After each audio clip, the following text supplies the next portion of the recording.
حضرت لقمان اپنے بیٹے کو نصیحت کر رہے ہیں، باپ بیٹے کو نصیحت کر رہا تھا، باپ اپنے بیٹے کو سمجھا رہا تھا۔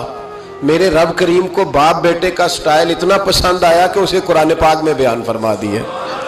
کبھی باپ بیٹے کی گفتگو بھی کسی نے نقل کی ہے، باپ بیٹے کی گفتگو بھی کبھی کسی نے کتاب میں نوٹ کی ہے، لیکن مالک کو اتنا پسند آیا یارو، باتیں باپ بیٹے کی تھیں، اللہ نے قرآن پاک میں نازل فرما دی۔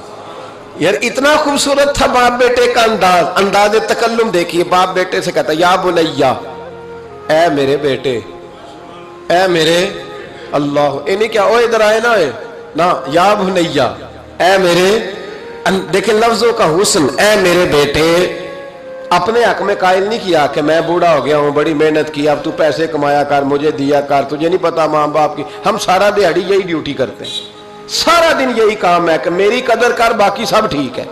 حضرت سیدنا لقمان اپنے بیٹے کو کیا کہتے یا بنیا اقم الصلاۃ، اے میرے بیٹے نماز قائم کر، نماز قائم کر، نماز قائم کر۔ نماز قائم کرنے کا معنی یہ کہ ظاہری آداب کے ساتھ بھی پڑھ، باطنی آداب کے ساتھ بھی پڑھ۔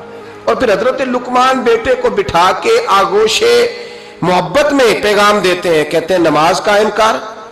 اور پھر یہ نہیں کہا کہ تو اپنی قبر صحیح کر، تجھے کیا لگے دوست تیرے پڑھتے ہیں کہ نہیں پڑھتے، یہ نہیں فرمایا۔ فرمایا اقم الصلاۃ، نماز پڑھ، وامر بالمعروف وانہا عن المنکر، پھر تو لوگوں کو بھلائی کا حکم دے اور برائی سے منع کر۔ یہ باپ اپنے بیٹے کو نصیحت کر رہا ہے، اور پھر پتہ ہے جب کوئی بھلائی کا حکم دے برائی سے منع کرے تو اسے تکلیف بھی آتی ہے۔ پھر اپنے بیٹے کو کہنے لگے وَاصْبِرْ عَلَىٰ مَا أَصَابَكَ، اور اس رستے میں جب تیرے اوپر کوئی مصیبت آئے تو نے صبر بھی کرنا ہے۔ نیکی کا حکم دینے اور برائی سے منع کرنے کے رستے میں جب کوئی مصیبت آئے تو بیٹے تو نے اس پر۔